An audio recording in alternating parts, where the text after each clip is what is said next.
I guess I'll just say a little bit about my view of libertarianism and political philosophy. Right. This book, The Problem of Political Authority, it's about what I consider the foundational problem of political philosophy, which is why does the state have authority? I argue that, well, the answer is it doesn't. There's no satisfying account of the source of the government's authority. Right. And by the government's authority, I mean something that's supposed to explain why they get to coerce us in ways that would not be permissible for anyone else. So if I decide to go around taxing people, people will call me an extortionist and a thief, right? I go to my neighbors and I say, hey, I've got this program to help society, and now you're forced to contribute to it, right? I would be called a thief. In fact, then the government would come and put me in jail. But that's the same thing that they're doing, right? So, why do we think it's okay for them, right? And basically, I go through different accounts of why the government is special, or like why they don't have to follow the same moral restrictions that the rest of us have to follow. And, none of the accounts are any good, right? So that's like the short version. And then I claim that this leads to libertarianism because basically, these are the basic principles behind libertarianism. First, there's a kind of presumption against coercion. I'm not saying that all coercion is wrong, but I'm saying that you shouldn't coerce people without a good reason. And there's some sort of common sense judgments about what does or does not count as a good enough reason.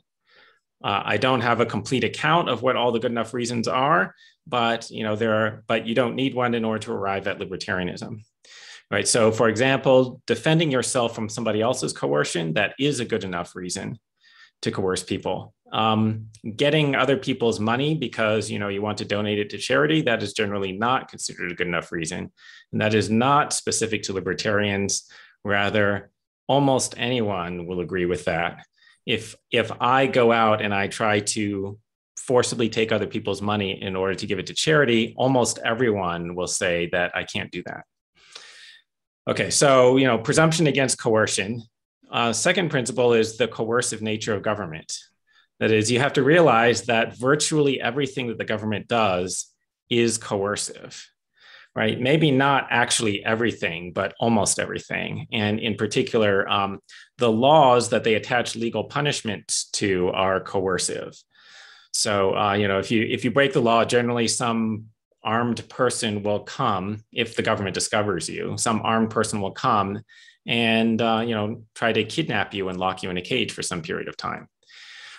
Sometimes they will just demand that you give them money, which they call paying a fine. But if you refuse to give the money, then armed people will come and kidnap you and lock you in a cage and stuff like that. Okay, so that is coercive. Most people don't think about the coercive aspect of government, but it's not really controversial. So if you think about it, people don't really dispute that it is coercive. It's not like we're just voluntarily deciding that we want to pay taxes to the government or whatever. Okay, so, three core principles that are at the foundation of libertarianism, I was saying.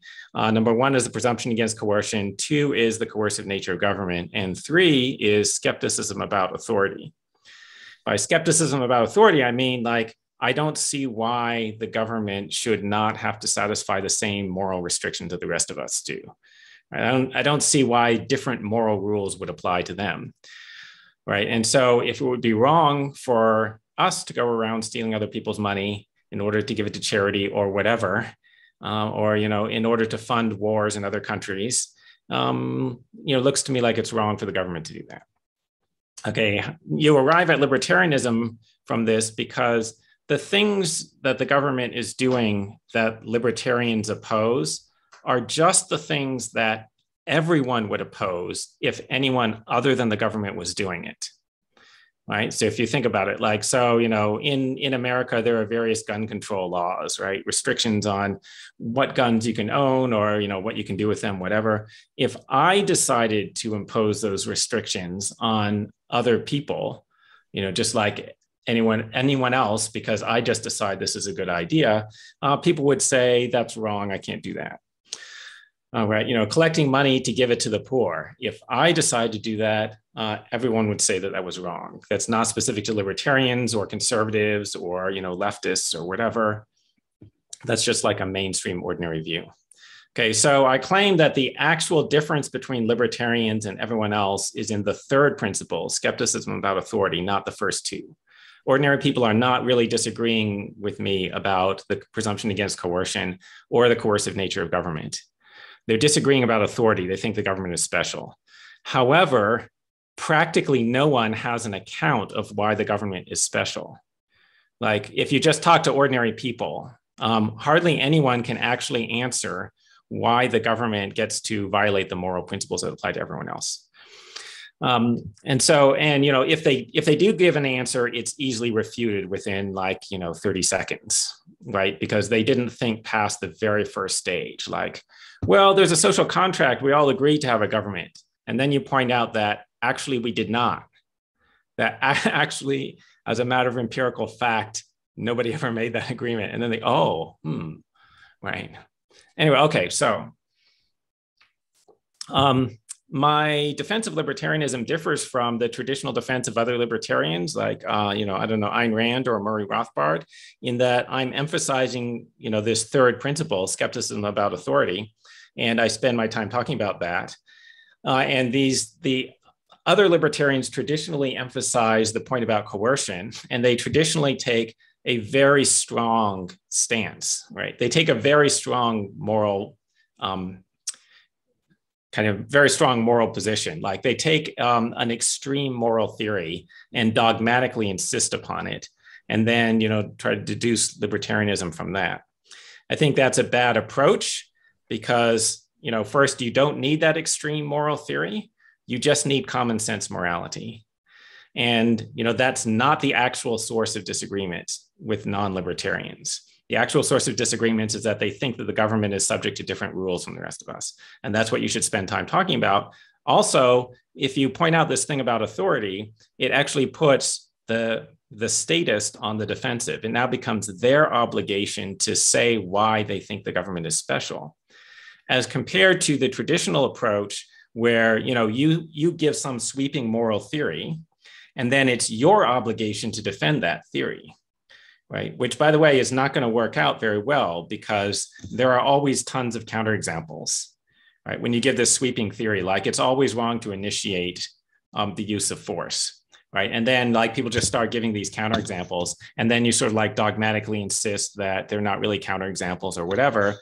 And then, other people are just unconvinced because, as a matter of fact, you haven't given any justification for the axiom other than that it seems right to you, but it doesn't seem right when, you consider the counterexamples. And so, all right. So, I think my approach is better than these sort of dogmatic moral philosophy approaches. Ayn Rand's approach is particularly ill-fated because her idea is we're going to convert people to libertarianism through egoism, which is like the least popular ethical theory ever. And she knows that, right? So here's my strategy for getting you on my side politically. First, I have to convince you that a moral theory that is dismissed by virtually everyone, not only today, but throughout the history of the subject. I first have to convert you to that. And then I'm going to convince you of the benefits of capitalism. That does not seem like a promising approach, right? Okay, one other approach that libertarians take is just sort of giving economic arguments. You would think that this should work, but for some reason it doesn't work very well. And I think basically what happens is people are resistant. They sort of they're constantly looking for ways of not accepting the economic conclusions because they have a moral objection, because they think that capitalism is immoral or something like that. Right. And so what you have to do is you have to attack the moral assumptions, right? You have to get people to see that actually it's the state that's immoral, right? And so that then they could be open to hearing the rest of the case for liberty. All right, so that's my spiel about libertarianism. I'm also an anarchist, but I don't usually come out with that straight away. And I think it's a lot harder to get to anarchism. The argument for libertarianism is, as I've described, but then to get from there to anarchism requires a lot more discussion. You need more empirical discussion of economics and history and such. So I will leave that there for now and see if there are any questions. Yeah, let me start. I have a few questions, and the first one is really a follow-up on what you said, which is the ill-fated approach of Ayn Rand. I mean, if that's the case, why was she so successful? I mean, if you ask libertarians in the US at least, but I think also in Israel, many of them would attribute them becoming libertarians to Ayn Rand. Yeah, good question, right? So, first let's ask how successful was she, in fact? So she was influential with certain people, right? Like Ayn Rand's approach works on certain people, and it works very well on this, particular group of people, but that's a small minority of society, right?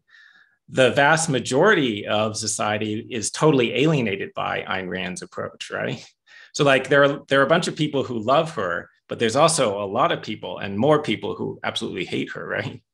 So, if you really wanted to kind of maximize your persuasiveness, you would sort of tailor your approach to the person, and you have to know the person's personality and see if they're going to like this very aggressive approach, right? And, the majority of people won't, but maybe you meet somebody who's, sort of into that. How's that? Yeah, I think it actually makes sense. I think it might make sense. As in, it's a factual question how many people were actually influenced by her, but I can see why some of a very special character would be influenced by her very special approach. Another answer I would give is probably that she's the only libertarian, a big libertarian, a famous libertarian thinker that wrote mega best-selling books. Maybe if Rothbard was a good enough author to write something that was as successful as Atlas Shrugged, maybe he would be the one that everyone attributes them becoming libertarians to.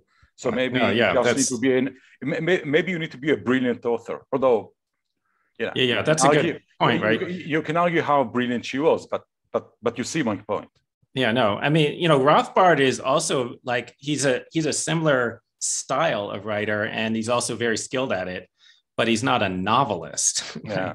So I think that is a key. If we had more libertarian art, right, that would be more effective. It's just the novel is a more effective medium for reaching people. Yeah. I mean, there's one science fiction book that's always being depicted as libertarian, which is, of course, The Moon is a Harsh Mistress. But it's a horrible book in my view, but let's leave it out for now.